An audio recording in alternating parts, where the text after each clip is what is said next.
Hello dear students, welcome in the E-class of Hindi व्याकरण लेखन विभाग। आज के हमारी इस क्लास का टॉपिक है निबंध लेखन या ऐसे राइटिंग। स्टूडेंट्स, जैसा कि आप जानते हैं कि आपको क्वेश्चन पेपर में ऐसे के लिए 3 टॉपिक्स दिए होते हैं जो कि पॉइंट्स के साथ होते हैं और उनमें से किसी एक विषय पर आपको निबंध लिखना होता है। क्वेश्चन पेपर में यह प्रश्न 8 मार्क्स के लिए पूछा जाता है और कुछ बातों को अगर आप ध्यान में रखें तो आप इस प्रश्न में अच्छे अंक प्राप्त कर सकते हैं। तो आइए देखते हैं निबंध लिखने से पूर्व ध्यान देने योग्य प्रमुख बातें। पहली बात, प्रश्न पत्र में दिए गए 3 विषयों में से एक ऐसा विषय आपको चुन लेना चाहिए जिसके विषय में आपको सबसे अधिक जानकारी हो। विषय का चुनाव बहुत सावधानी पूर्वक करना चाहिए। जल्दी जल्दी में कभी भी ऐसा विषय न चुनें जिसको आधा लिखकर ही आपको बीच में छोड़ना पड़े, अर्थात जिसमें आप ज़्यादा से ज़्यादा लिख सकते हो, ऐसे विषय का चुनाव आपको निबंध लेखन के लिए करना चाहिए। दूसरी बात, विषय चुनने के बाद निबंध की रूपरेखा दिए गए मुद्दे अर्थात पॉइंट्स के आधार पर आपको तैयार कर लेनी चाहिए और रूपरेखा अच्छी तरह से तैयार करने के बाद किसी एक एक मुद्दे को उचित रूप से आपको विस्तार से लिखना चाहिए। निबंध का प्रारंभ विषय से संबंधित होना चाहिए, आकर्षक और स्वाभाविक होना चाहिए। निबंध का आरंभ किसी भी कविता की पंक्ति, कहावत या किसी प्रसंग के उल्लेख, कहानी अथवा संवाद से किया जाता है तो वह बहुत प्रभावशाली होता है। निबंध का मध्य भाग बहुत ही महत्वपूर्ण होता है। इस भाग में विषय से संबंधित महत्वपूर्ण बातों की चर्चा होनी चाहिए। यहाँ पर निबंध का विषयांतर ना हो अर्थात चेंज ऑफ टॉपिक ना हो, इस बात का हमें बहुत ध्यान रखना चाहिए। मीन्स हम जिस विषय पर निबंध लिख रहे हैं हमें उसी के विषय में चर्चा करनी चाहिए। और एक बात ध्यान रखनी चाहिए कि बार बार हमें एक ही बात को घुमा फिरा कर नहीं लिखना चाहिए। हमें सदैव अलग अलग पॉइंट्स को अपने पैराग्राफ्स में इंक्लूड करना चाहिए। निबंध का अंत भी या उपसंहार भी उसके प्रारंभ की भांति स्वाभाविक, संक्षिप्त और स्पष्ट, आकर्षक एवं भावपूर्ण होना चाहिए। निबंध का अंत हृदय पर स्पर्शी होना चाहिए जिससे पूरे निबंध का निचोड़ आ जाए। निबंध के अंत को किसी भी कहावत, कविता की पंक्ति या संवाद से आकर्षक एवं भावपूर्ण बनाया जा सकता है। हमारी अगली बात जो हमें ध्यान रखनी चाहिए वो है निबंध के अलग अलग मुद्दे अर्थात पॉइंट्स के लिए हमें सदैव अलग अलग परिच्छेद यानी पैराग्राफ्स लिखने चाहिए। अब है भाषा। हमारे निबंध की भाषा अलंकारिक और मुहावरों और कहावतों से सजी हुई होनी चाहिए। अगर हम हमारी भाषा में मुहावरे, कहावतों का प्रयोग करते हैं तो वह निबंध के सौंदर्य को बढ़ा देता है।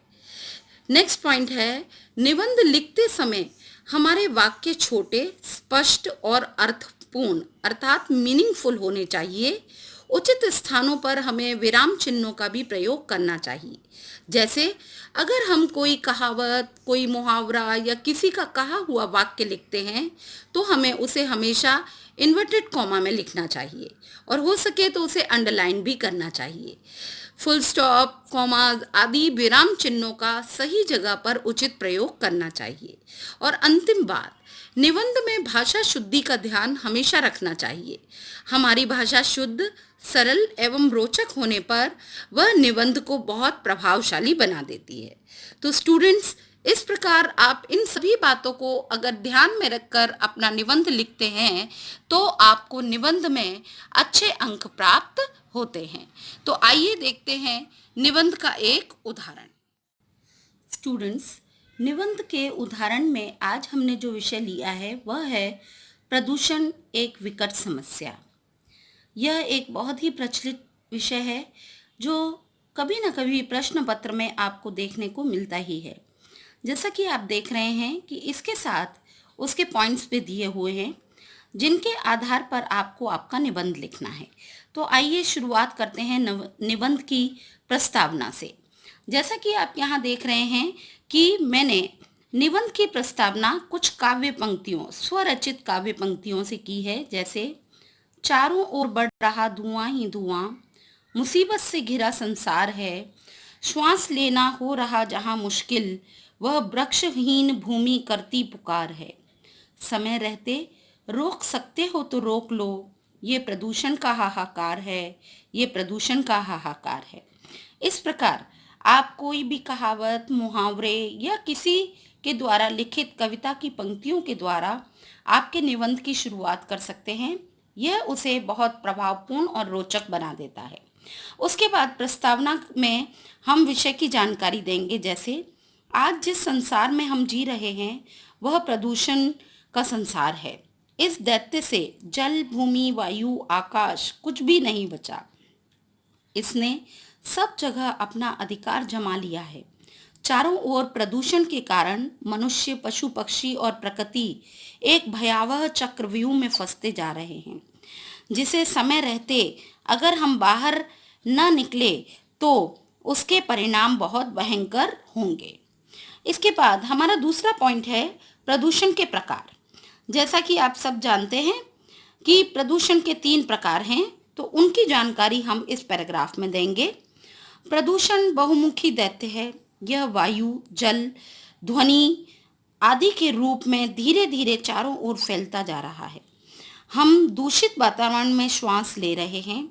आज हमें पीने के लिए स्वच्छ पानी और निर्मल जल नहीं मिल रहा। दूषित जल और जंतुनाशक दवाओं के कारण हमारी फसलें, चाहे वो सब्जियां हों, फल हों या अनाज, सब दूषित होता जा रहा है। आधुनिक मशीनों की आवाज़ों के शोर ने कान के पर्दे फाड़ दिए हैं। प्रदूषण के इन विभिन्न प्रकारों और स्वरूपों ने हमें इस सुंदर सृष्टि के अस्तित्व पर एक प्रश्न लगाने के लिए मजबूर कर दिया है। प्रदूषण के कारण, यह हमारा अगला पॉइंट है। प्रदूषण की इस विकट समस्या के कारणों में मुख्य रूप से औद्योगिक क्रांति और बढ़ती हुई आबादी है। मिलों, कारखानों और वाहनों से निकलने वाला धुआं आज हमारे चारों ओर के वातावरण को विषैला बना रहा है। गैस प्लांटों से गैस रिसने की दुर्घटनाएं वातावरण को खतरनाक बना रही हैं। औद्योगिक संस्थानों से निकलने वाले रासायनिक कचरे शहर की गटरों का पानी आदि सब जगह नदियों, झीलों और समुद्र के पानी में मिलते हैं, तो वह इसमें विष घोलकर इसे पीने लायक भी नहीं रहने देते। रेलगाड़ियां, विमान, कार आदि के हॉर्न की आवाज़, रेडियो, दूरदर्शन तथा लाउडस्पीकरों से निकलने वाली आवाज़ें ध्वनि प्रदूषण को बढ़ाती हैं। पटाखे और बम विस्फोट आदि भी इसमें सहयोग देते हैं। शहरों में गंदी झोपड़पट्टियां, मशीनीकरण का बढ़ावा और वृक्षों, जंगलों आदि का नाश इस प्रदूषण को बढ़ाने में सोने पे सुहागे का काम करते हैं। यहाँ आपने देखा, हमने एक मुहावरे का प्रयोग किया है। उसके बाद हमारा अगला विषय पॉइंट है प्रदूषण के दुष्परिणाम। जैसा कि हम सब जानते हैं, हर प्रकार का प्रदूषण जीवन में शत्रु का कार्य करता है। वायु प्रदूषण के कारण बढ़ रही कार्बन डाइऑक्साइड की जो मात्रा है वह पृथ्वी के ऊपर ओजोन गैस के सुरक्षा चक्र को बुरी तरह प्रभावित कर रहा है। पृथ्वी पर तापमान के अनियमित होने से ऋतुओं का परिवर्तन चक्र बिगड़ रहा है। जल और वायु प्रदूषण के कारण तरह तरह के घातक रोग फैल रहे हैं। फसलों की पैदावार कम हो रही है। धरती का उपजाऊपन घट रहा है। ध्वनि प्रदूषण के कारण मनुष्य बहरेपन, अनिद्रा, हृदय रोग आदि कई सारे मानसिक रोगों का शिकार बन रहा है। अब प्रदूषण को कम करने के उपाय। प्रदूषण को पूरी तरह समाप्त तो नहीं किया जा सकता, किंतु उसे कम करने के कई उपाय अवश्य किए जा सकते हैं। इसके लिए मनुष्यों में जागरूकता लानी होगी, वनों की कटाई को रोकना होगा और वृक्षारोपण कार्यक्रमों का आयोजन करना होगा। यदि जनसंख्या वृद्धि दर को कम किया जाए और यंत्रों का उपयोग नियंत्रण में रखा जाए तो प्रदूषण की समस्या से कुछ हद तक निपटा जा सकता है। और अंत में उपसंहार या कंक्लूजन। प्रदूषण जैसी विकट समस्या का दूर करने के लिए मनुष्यों में सजगता लाना बहुत जरूरी है। जन जागृति से ही जल, वायु और ध्वनि प्रदूषण जैसे विषधर को पिटारे में बंद करके मानव जाति को सुख शांति पूर्वक रहना संभव बनाया जा सकता है।